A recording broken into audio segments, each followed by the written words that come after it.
नमस्ते, मैं डॉक्टर जसनीत कौर मिलन fertility centre Chandigarh की सीनियर आईवीएफ कंसल्टेंट और क्लिनिकल डायरेक्टर हूँ।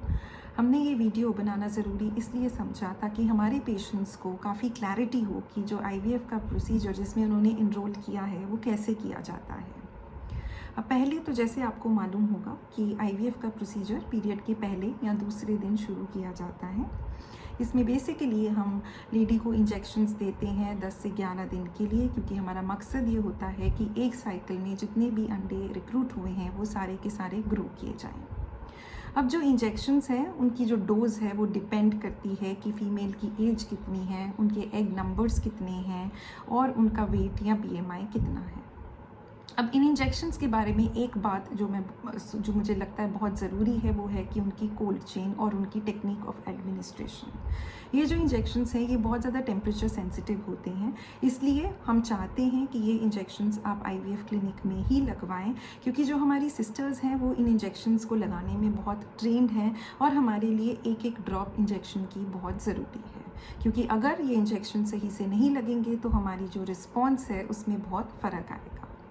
तो बेसिकली ये इंजेक्शंस इनिशियली तो टाइम स्पेसिफिक नहीं होते, तो आपके जो 4 या 5 दिन इनिशियल आपको इंजेक्शंस लगते हैं वो आप किसी भी टाइम लगवा सकते हैं, बट उनके बाद 5th day onwards depending on the scan 5th या 6th डे ऑनवर्ड्स ये टाइम स्पेसिफिक इंजेक्शंस आपको शुरू किए जाते हैं, जो कि आपकी सिस्टर आपको इंस्ट्रक्ट करेगी कि आपको एक फिक्स टाइम पर ही लगाने होते हैं एंड वो टाइम आप खुद डिसाइड कर सकते हैं।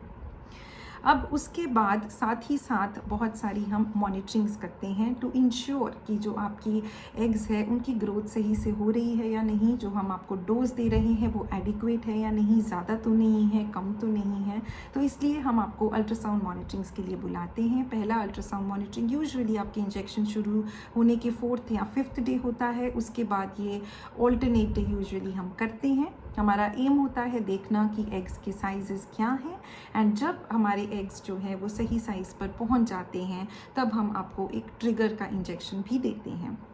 अब ये ट्रिगर का इंजेक्शन क्यों दिया जाता है? ये इंजेक्शन इसलिए दिया जाता है ताकि आपके जो एग्स हैं उनको मैच्योर किया जाए और उनको जो उनकी फॉलिकल की वॉल है उसे डिटैच किया जाए ताकि हम ईजिली उनको कलेक्ट कर सकें।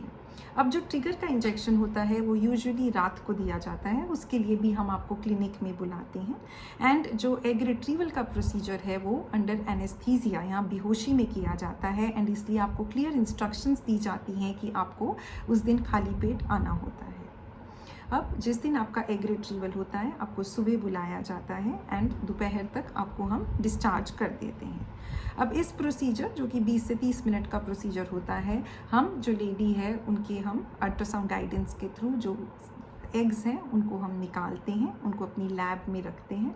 हस्बैंड को बोलते हैं उस दिन उनको फ्रेश सीमेन सैंपल देना होता है एंड फिर हम हर एक एग को स्पर्म के साथ इंजेक्ट करते हैं।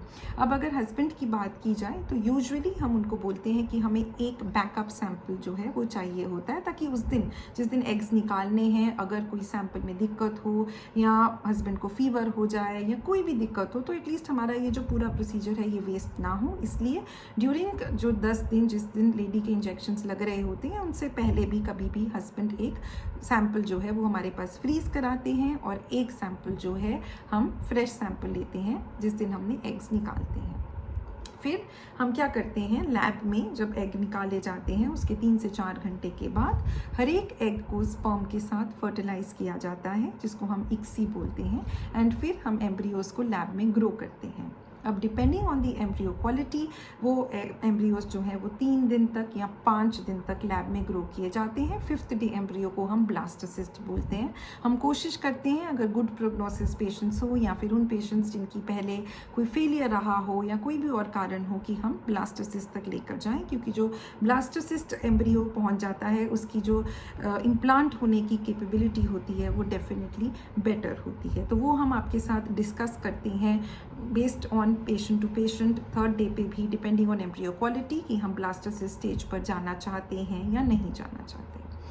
अब यूजुअली अराउंड 90 to 95% केसेस में हम फ्रीज ऑल साइकिल करते हैं। अब इसका क्या मतलब है? इसका मतलब ये है कि जिस साइकिल में हम आपके एग्स निकालते हैं हम उस साइकिल में जो एम्ब्रियो है उसको ट्रांसफ़र नहीं करते।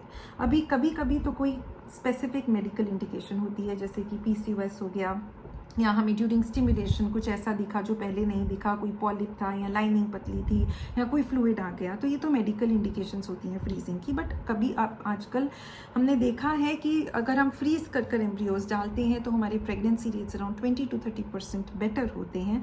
तो आजकल हम यूनिवर्सली ऑलमोस्ट एक फ्रीज ऑल पॉलिसी फॉलो करने लग गए हैं, जिसमें कि जिस साइकिल में हमने आपके एग्स निकाले हैं उस साइकिल में ट्रांसफ़र नहीं किया जाता। हम आपको 1 मंथ का ब्रेक देते हैं एंड नेक्स्ट मंथ हम आपका एम्ब्रियो ट्रांसफ़र प्लान करते हैं।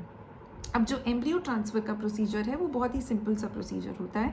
उसमें आपको 1 या 2 बारी क्लिनिक आना होता है। हम आपको दवाइयाँ देते हैं पीरियड के 2nd डे से, जिससे कि आपकी यूट्रस की लाइनिंग अच्छी बने। And once we are sure कि आपकी यूट्रस की लाइनिंग अच्छी है, हम आपको कुछ प्रोजेस्टेरोन के इंजेक्शन शुरू करते हैं या कुछ वजाइनल टैबलेट्स शुरू करते हैं एंड उसके लिए आपको क्लिनिक आने की ज़रूरत नहीं होती है। अब अगर एम्ब्रियो ट्रांसफ़र के प्रोसीजर की बात की जाए तो उसके लिए हमें बेहोशी की ज़रूरत नहीं होती है 99% पेशेंट्स में। तो हम आपको इंस्ट्रक्शंस देते हैं कि आपको अपना यूरिन का थोड़ा सा प्रेशर बनाकर क्लिनिक में आना है और आप खाना खाकर आ सकते हैं उस दिन।